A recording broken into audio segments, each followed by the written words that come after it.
everybody, it's Dara, and I'm so very lucky, fortunate, blessed, and happy to be sitting here with Joe Cross.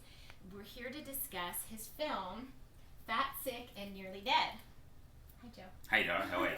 Good. We're just meeting right now, and I want to share with him and you, basically Penny Shelton, the founder of rawfoodrehab.com. She called me up and she said, "You're not going to believe it. We've discussed your movie and we love it." And she said, I called Joe Cross, I got in touch with him, and he's willing to meet you. He has some time, he's in LA, and here I am. So we're going to talk about this movie, which has changed so many people's lives. Including mine. Including yours. Can you tell us Let's a little get bit started. about it? So you give it a little intro? Sure. Well, a lot of people have seen the movie. If you haven't seen the movie, it's essentially a story about how I got to 40 years of age, and I had like the Oprah aha moment that I was fat, I was 100 pounds overweight, I was sick, I was taking medication night and day for a debilitating autoimmune disease called chronic urticaria, which is just a fancy way of saying chronic hives, so swelling and all that sort of stuff. And I was taking the pills for 8 years, from effectively when I was 32 to when I was 40. And I was nearly dead. And the nearly dead part is that being that much overweight and taking pills like that, it's a slippery slope. And I was just hitting my 40s, and I kind of remembered when I was a young kid that, you know, friends of mine's dads died of heart attacks in their 40s. Yeah. So I sort of end up in this zone where you know, in America right now, with the, you know, you got a 52% chance of dying by either cancer or heart disease in this country and my country. So I sort of looked at that and went, you know, I'm a walking time bomb, so I'm effectively nearly dead. So I was fat, sick, and nearly dead, and with red blotches. Red blotches. Yeah. And I sort of said, you know, I thought I was a smart guy. I thought I was smart because I'd been a business guy and all that. Well, depends how you define successful, right? I mean, successful for me was one thing. Now successful to me is another thing, which is flipping wealth and health. So instead of focusing on wealth, I now try to focus as best I can on health. Which has probably changed some business decisions. One of the questions Definitely. that came in on rawfoodrehab.com was someone asked, has it changed how you invest? Has it changed your consciousness about business? And I'm sure. Without question it has. In fact, I've been trying to and have been successful at selling off a bunch of my assets that I had invested in prior to this experience, and now I'm really interested in this whole space of healthy living and inspiring and educating and entertaining people. And so I'm sort of very fortunate because this movie, you know, the idea of this movie, you know, it came about because of looking in the mirror. But you know, a lot of people look in the mirror and aren't happy with what they see. I mean, I figure actually that most people wake up in the morning and look in the mirror and aren't happy. And right? you connected with them in that way by showing them your belly on oh, sure. And that was like, wow, that was... No, you've got to go all the way out there. I mean, you know, I call it getting in the house of mirrors and having a good hard look at yourself. He showed his belly. He showed himself at his worst. It was brave, but also it allows people to see, wow, that's how I feel. Yeah. That's... I mean, I was 310 pounds, right? 320 It's hard pounds. to imagine. Looking at you, it's shocking. Yeah, well, it was shocking to me. I have to look at myself every day. The really cool thing that one of the parts, and there were so many parts that I resonated about in the movie, was when you said, thank goodness it happened. Like, thank goodness those symptoms and, you know, and everything happened so that you could see that it was time for a change. Like, people need to look at their symptoms or their health opportunities, right? Well, I think that's a really, really good point, Dara, because I genuinely, honestly believe this, is that I think the best thing that happened to me was getting sick. Right. Now, when I got sick, and, you know, it's like when most people get sick, I was like anybody else. You get sick, you go to the doctor, they give you pills, you look up at the sky and go, thank the Lord I live in 2007, 2010, 2011, where this sort of medicine exists, okay? Then, after about 6 weeks, 8 weeks, when you're supposed to go off the pills, off the medication, and you go back to the doctor and they say, no, Joe, you'll be taking this for a while, or for a while. They didn't say forever yet. Okay. For a while, I'm like, hold the phone, hold on. Yeah. Every other pill I've been on in my life, I took it for a set period of time.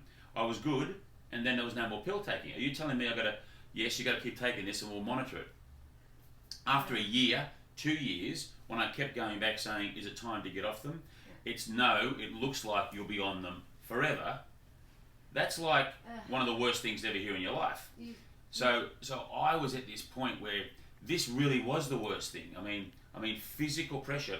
If you were to shake my hand, like just shake it, the firm grip, I would wince at that. Not at the pain that you were doing. Yeah. I would wince knowing that 3 to 4 hours later, the swelling would appear. Really? Now, if a really, like a solid guy, like a solid grip, some of these men can really shake a hand.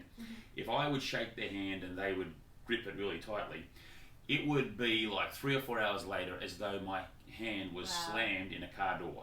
Because of the prescriptions or because of your... No, because of what was happening was inflammation, is it? Yeah, my body, my immune system was all messed up. It was confused that physical pressure, so like actual pressure on the outside of the skin, was confusing that for a break under the dermis. So in other words, when a mosquito, I did it in the movie, when a mosquito breaks through the skin, your body says, oh, we've got an invasion, let's protect it. Well, my body couldn't define the difference between a break of the skin or pressure on the skin. So it was, and everything in your life's got to change. The juicing and all of the things that you've done have really reversed it, or like, do you still have symptoms like that? No. So the way what happened is that I effectively learnt the thing that sort of kept me, like when I turned 40, and I went, whoa, I've got to, like, what have I been doing? The piece of information that stuck with me the most was that 70% of all disease is caused by lifestyle choices. Now, just think about that. 7 out of 10 diseases are caused by lifestyle choices of all the people out there that are sick. So I wanted to find out, was my disease, was I causing it? Was I lucky enough to be in that 70% category? Because I mean, genetic or something that happened to you. Like we've all heard the terribly sad stories about 4-year-old kids with leukemia. Right. That's got nothing to do with their diet. Right. I mean, that's just that's just the way, unfortunately, the genetic cards or the way that the genetic chips were dealt. Okay. Right. So I wanted to find out, was I lucky enough to be in a position where I could actually effect change? So I turned my back on anything that was Mother Nature driven. Like I was a very, when I was a very poor eater when it came to eating micronutrient rich food. Did you eat like hamburger? What did you eat? What were you eating? Oh my God. What was the first thing that you can think of that you just totally cut Well, I lived on processed carbohydrate. Okay. So I would live on breads, pastas, pizzas, bases, a lot of processed meat.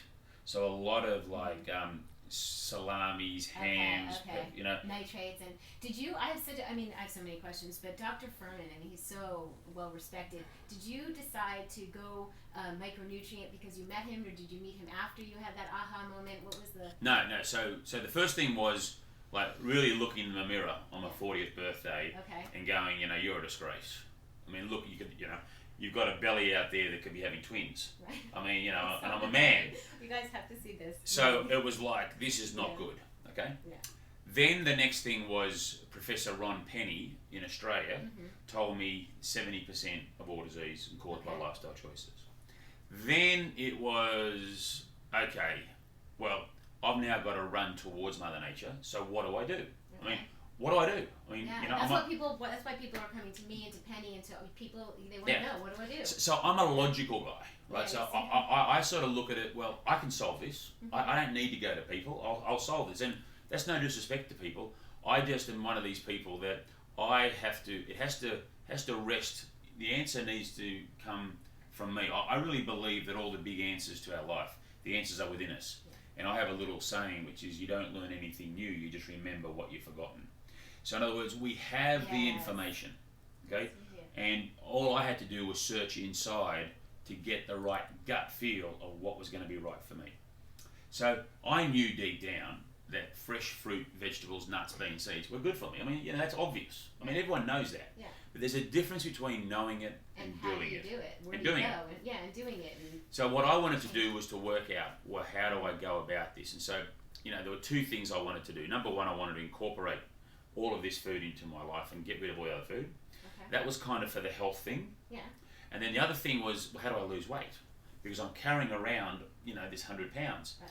Now, at the end of the day, I've learnt a lot since I made the movie, because I made the movie in late 2007 through all of 2008. And you had just started the journey of, obviously, because you still had the belly when you first started the Oh, yeah, movie, yeah. and now But I've learned a lot since then. Okay.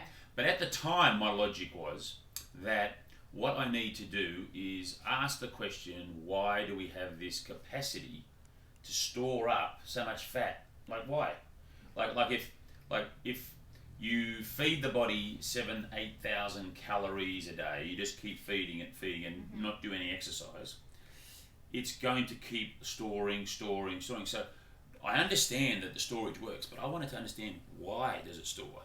Like, why does it store? Why doesn't it, like a gas tank in your car, just overflow? Right. Like, you load up your gas tank in your car, what happens when you get to the top? The gas just I feel pours like out. I know the answer to this. It's in the cartoons in his movie. I saw that. Right. The caveman, right? Yeah, Okay. so my logic was that we have evolved, okay, as a matter of keeping us alive. Like, it's a complete survival mechanism, that the human body will store the energy for a rainy day. So, in other words, we come from this history of famine and feast. And the problem in Joe's life is that it was always a feast. There was no famine. Like, I was king of the feast. With this idea that, we have feast and famine, and Joe was always on a feast, I needed to create my own famine. But the idea of actually not eating didn't seem healthy to me. So I started to look into, how does the body know if it's on a feast or on a famine? Because when you drink water, like, if you don't drink water for a long period of time, okay, let's exclude these yogis that have shown that you don't need to drink water for 3 years. Let's just exclude that for a minute. For the rest of us, for the rest of us, usually, 10 days without water is getting into a very dangerous zone. Okay? It's very dangerous. So I knew that I was not going to give up water for this period of my famine. And so then I started to think, well, what actually happens in the body when you eat food? What's the parts of the food that give the brain the trigger that we are actually eating and need digestion? And in speaking to some very bright people and educated people, they explained to me that fibre plays that role. Now, fibre is a very good thing. Fibre is essential to being a healthy person. It's absolutely critical. But the question is that during the evolution period of mankind, humanoids call us, which is all of us, Homo erectus, Homo sapien, Neanderthal, the lot, is that we have these times where we weren't putting fibre into our body because we had periods of famine. So I wanted to go without fibre and see what would happen. But I still wanted Mother Nature's best of what she had to offer. And that's where juicing sort of went, well, maybe I'll try this. Because I'm still getting lots of calories. I'm getting what's called soluble fibre, which is fibre that we can't see, versus the pulp and the insoluble fibre that comes out. And I'm still getting thousands and thousands and thousands of phytochemicals that are so rich in all of their abilities for healing, protecting, nurturing, and nourishing our cells. So it was kind of like a bit of a no-brainer that to combine both of these problems that I had, this huge amount of weight, plus this yearning to get well. Yeah. And of course, as you would know, because you've done it, as you said, you told me earlier that you've done 40 days of juicing, that your body, it takes a little while to get adjusted. I mean, depending on what your diet was, like mine was just awful. I mean, I had, the night before I started. What was that like? You were in bed in the movie? Did you detox symptoms galore? I'm sure. I went from a straight raw food diet for 2 years into juicing. Yeah, no, so. I went from complete opposite. I mean, Okay. the last day, because this is the mentality, right? I'm sitting here going, oh my God, I'm going on a famine for 60 days. Let's load up. Coffee? Well, no coffee, but I had like, put it this way. You had what? Well, put it this way. I had like 2 dinners the last night. I mean, I had a dinner at 7 o'clock, and then I looked at my watch. It was like 11:15. I'm thinking, I got 45 minutes. I went down and had 2 burgers, a chocolate shake, and a chocolate sundae. And you know that makes it so much harder now. It makes it so much worse. I mean, I was crazy, right? But I have a feeling, this is where you got to trust your inner voice, that if I was to go back to my old ways, if I was to go back to living the life of pizzas, burgers, bagels, beer, cigarettes, all of this that I lived on, milk and all of that, not where I have it sparingly, because I have most of those things, except, I don't have cigarettes, but I have a pizza every now and then. Now you can have alcohol a little bit. I don't drink at all, but I could. Okay. But it's more about the fact that if I went back to my old ways, and my old ways was 99% of what I consumed, and I believe that if I went back to that, it would take, my gut feel is 3 to 4 months, and I would be back into the world of pain. You have memory. We have memory for these things. Like our bodies have muscle memory. If we start working out again, we can build muscle quickly. And if you start eating 2 pizzas, we probably could easily go back. Well, I think the reality for me is that I've got an autoimmune disease, which is a genetic predisposition, and I had turned on my, just think about it as a switch. The switch became on for my condition, so I can't turn that switch off. It's always on. So what I'm effectively doing that's now, a good way to put it. I like that. is I'm managing my on switch with nutrition. And this could go for anybody's dis-ease. It could be hypothyroidism or anything. It's like managing. That's So I have a theory, and this is another logical theory, is that your DNA is different to mine, but there is something in your system. There's going to be one thing that's the weakest link. So in other words, if we measured up your 23 chromosomes and went and had a good look at matching you against all the rest of the world, we would find one thing that you're most susceptible to actually getting. It might be something like, it could be as simple as dandruff. Could be dandruff. Mine happens to be adrenal fatigue. Right, so it could be migraine, it could be adrenal fatigue. Yeah. It could be chronic urticaria. Yeah. It could be Crohn's. We don't know. But the reality is that I believe, this is my now holistic view, is that if you were to push your body, like hammer it, which means not look after it, which is all those lifestyle choices. So that's diet, that's exercise, that's stress, that's lack of sleep. It's what you breathe, whether you smoke or not. It's what you drink. It's all of these factors. It's how your relationships are with other people, the whole lot. If you were to go down a path where, on a score out of 1 to 10, where each one is 10 is really good and 1 is bad, where you're sort of averaging 3 or 4 for all of those things, my view is that weakest link will switch on, and then it will manifest itself in your body, and you'll go to a doctor and you've got migraines, and they'll give you something for migraines. But what they're not doing is they're not fixing the core reason that migraine's coming. Yeah. So they can look at, these people can look at these symptoms or the trigger or whatever, that weak link, as being their wake-up call to seeing how they can best. And we started this conversation, I think, by saying, honestly, that what I did was I turned the worst thing that happened to me in my life into actually the best thing. Yeah. And I believe that that's a really powerful thing for all people, everyone out there, that you can take the worst of things in your life and you can turn them around. And, I have a saying that change equals opportunity. Most people get change and they're fearful of change. I think change equals opportunity. So when there's a change coming, look at it from a positive point of view and say, well, how can I make this positive?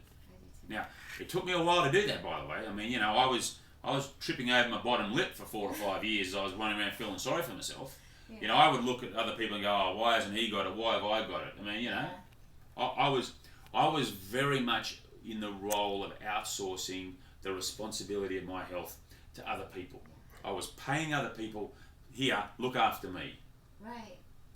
I'm not responsible. For it and hey, but I'm not responsible. Right. It can't be my fault. Hang on, by the way, give me another slice of pizza. Can I have a pizza and a can of Coke, please? But it can't be my fault. A lot of people want to know, so how has this changed your social life? You were single, you were partying, we saw you on the boat, with alcohol. What does your social life look like now? How do you have fun with people and connect in a different way?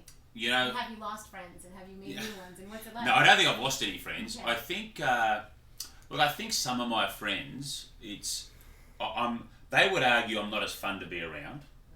Right. And the reason probably for that is that I go home earlier. I don't stick it out till the end, you know. I'm not up dancing on the table at 4 or 5 in the morning. I mean, I'm dancing on the table till midnight, but that's pretty good when you're just drinking water, right? But, you know, I think also I have some friends that haven't made the shift yet. And I kind of am a bit of a mirror to them. And I don't think they necessarily, like they like me being around, but it's sort of like they want to talk about their own position. And I get a lot of friends justifying. They feel defensive almost. They get defensive and they're like, you know, Joe, I'm going to do this, you know. I go, good, it's great, you know. Whatever. No. Do they confess their sins to you? Do they? A lot of people do, yeah, a lot of people do. And when you do something like this, because it's such a big part of people's lives, I can't escape it. But I mean, if you're a lawyer and you're working on a contract for, say, some intellectual property, you're not going to go to a dinner party and talk about what you did that day at work. Right. No one's going to talk about the intellectual property laws in Southern California. No. Okay? But when you do what I do, everywhere you go, everybody wants to talk about juice. They all want to talk about fruits and vegetables. They all want to tell me their health problem. What we're doing with this movie and now with the community is we're inspiring, educating, and entertaining a lot of people. Can you talk about the Reboot Your Community? Sure. So it's jointhereboot.com, and we have, like, when I last looked, we were over 100,000 people that have joined up, which is so exciting, and we're only going to make that better. And we've got a lot. I mean, I'm pouring a lot of money and effort and time into redoing that whole site, and I want to try and keep it as free. I mean, we are going to keep it free. There'll be, you know, you can buy stuff on there, but mostly it's about the program, the information, the support, the tools, and the community. Phil did, or I want to keep it all free because I want people to be able to have this chance to be able to do it. That's so nice. And then what that'll do is that'll pass on to other people, and then so. Well, yeah, the way Penny and I feel about this movie is that you may be already juicing, you may be already on raw food, but if you want anybody in your life to understand what you're up to, this is so perfect, and his website is so perfect. Thank you. Yeah, well, we're going to make it a lot better. Well, that's great. It's good now, but it's going to be so much better because we're learning so much as we go. So we're getting a lot of information for people. We're finding out what the touch points are, and the more information people share with us, like, you know, I think we have a test there where people do an assessment, and if you have 100,000 people that have signed up, most of them have done that. So now we're going to be able to get a lot of information about what helps people be successful and what helps people get over the line, like day 3 or day 4. Are they the bad days? Do people quit after day 7? Do they get bored? I mean, to find out consistently what's the we don't know what the answers are, but we want to be able to get the data. Not individual names, but just groups of people to be able to say, guess what, most people have a trouble on this day, so let's try and work out why, then let's make the information better to help people overcome that, or what I call cross that chasm.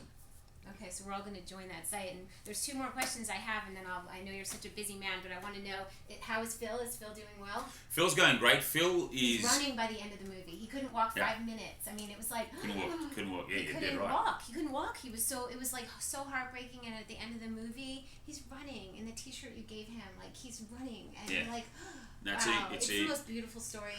Well, that's the thing, right? I mean, I didn't plan for that to happen. I mean, I set out to make a movie across the country where I was going to have like 6 average Americans do 10 days each that were matching my 60.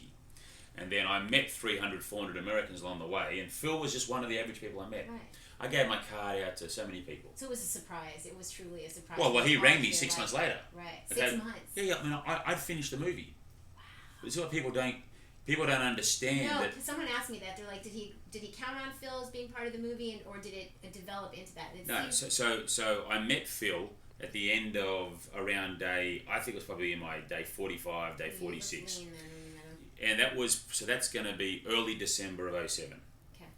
I then went back to Australia, so January, February, the rest of December, January, February, and right towards the beginning of March is when I was off all medication. So I'm celebrating. I'm excited. Right. We were already editing the film, because you got to think, we finished shooting mid December. Right. So we started editing in January, February, and March. So by April and May, I've nearly got the film done. Like we're basically got a film. That film, I've actually got that on tape. Wow. That's a film of Joe going across with 6 average Americans. Okay. Siong, who made it into our movie, was one of them. Okay. That's right. Now, we're all ready to go, ready to lock up the film. I'm going to get back to my other life because, you know, I'm feeling great, I'm excited. Yeah. Well, And then I get a phone call in May. So it's a long time, right? From December to May. It's a long time. He says is it too late? Where Phil rings me up and says, is it too late? You offered your help, can you help me? Now, coming from the world of where I come from, which is on a trading floor in the stock market, my word is my bond. If you say to somebody you're going to do something, you do it. Yeah. So I got on a plane, I came over, and I thought, well, look, I'll film Phil, and maybe his story could be in the credits. So maybe this 10 days of Phil could be while the credits are rolling. So it'd only be a short little thing. So when we got over here and he got to 10 days, and then, you know, he started to do 15 days, 20 days, 30 days, 60 days. And then when he finished that and he started to exercise and train and eat micronutrient foods, I couldn't stop the cameras. Right. So they got to a point where I went, hold on a second.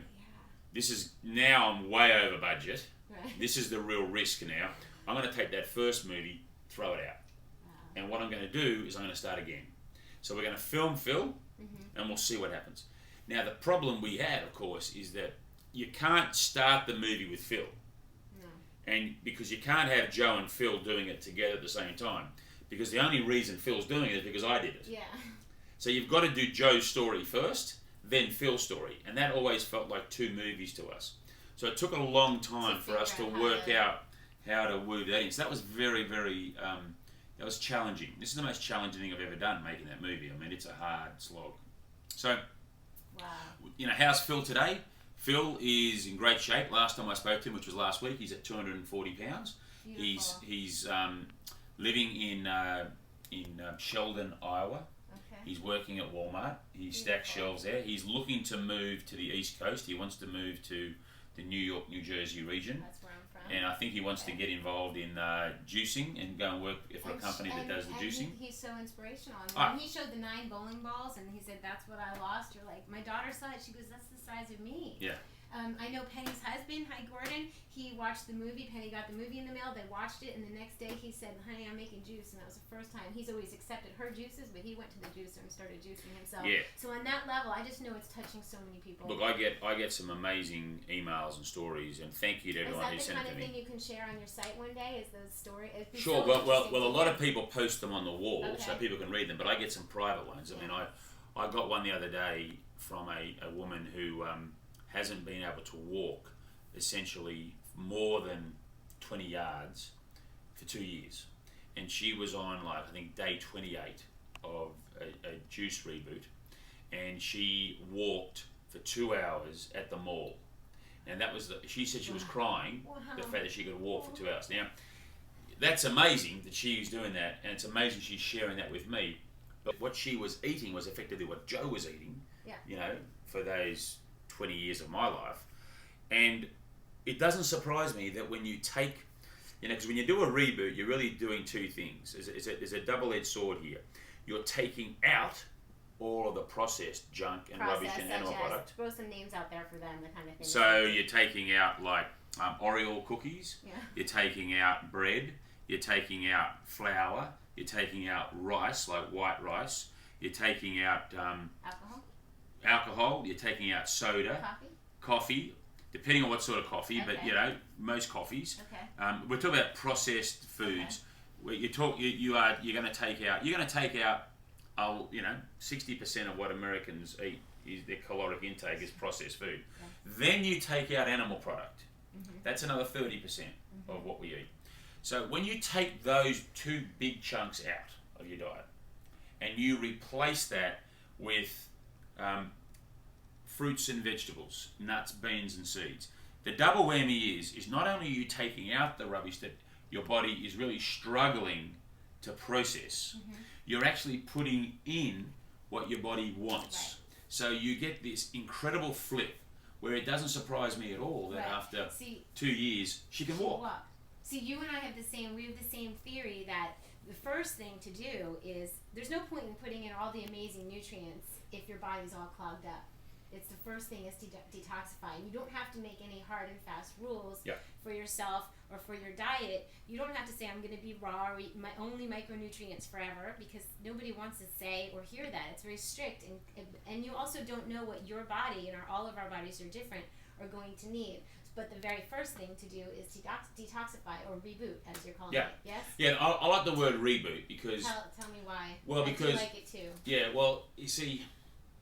I made this movie predominantly for the 250 million Americans that live in the middle of the country, and in my country as well. And so it's these words, detox. You know, your body is detoxing all the time.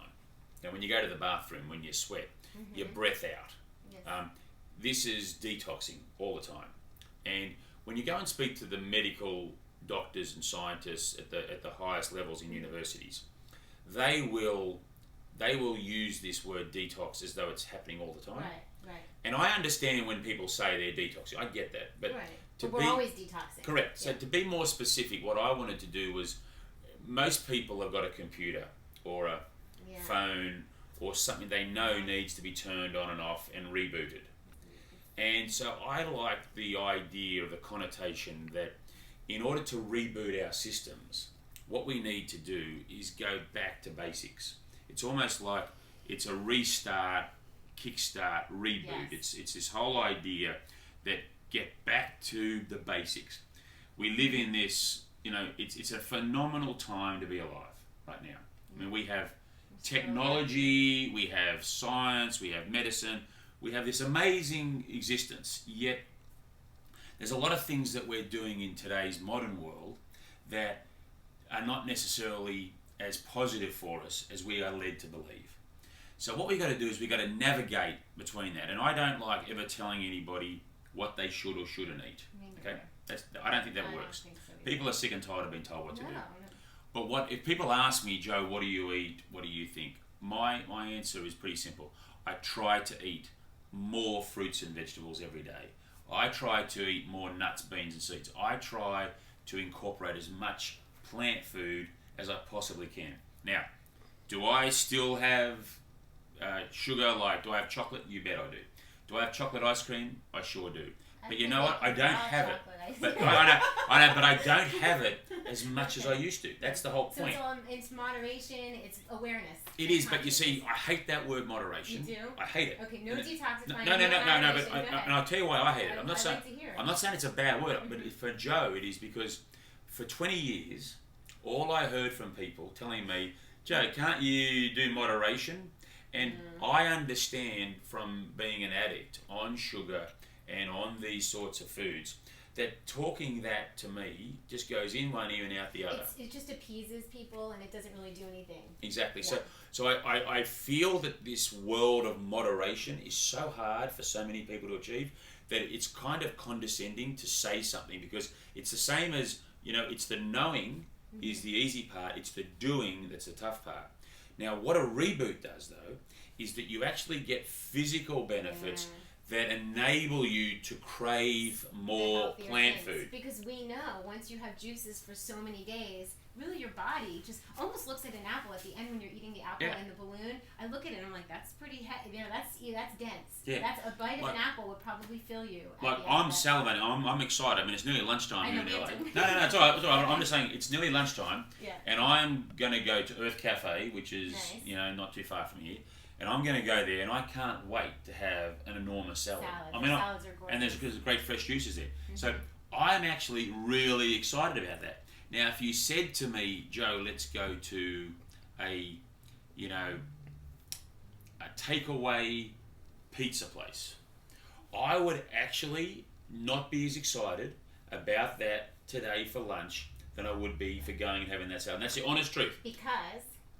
Only because what I'm craving right now is that produce. However, now let me just say this, is that on Super Bowl Sunday, when I'm going over to a mate's house to watch the game, I am going to say that's a great time for me to have my And pizza. that's Does that make when sense? I show up with my raw no bean hummus. Sure. And my raw crackers. I'd love you to show up for And I that. go, well, just have this first. It's going to be in And New then have York. that You better get after. over there. I'm from New York. I'm from New Jersey. I'm a Jersey girl. So I want to say that he's working on a new project. I don't know what it is, but I'm just so excited because that means that we're not hearing the end of this. This is probably just the beginning of all your good projects. Well, yeah, we're excited. We've got lots more to give, and I think there's lots more we can do. And I think Reboot your life, or jointhereboot.com, which is our website. We're all going to join that. And that's I great. also want to say that Penny and I and on rawfoodrehab.com are giving away 5 bundles of his DVD. So there's a link below if you want to check out how to win that. And I don't know, I just feel so blessed and lucky to have.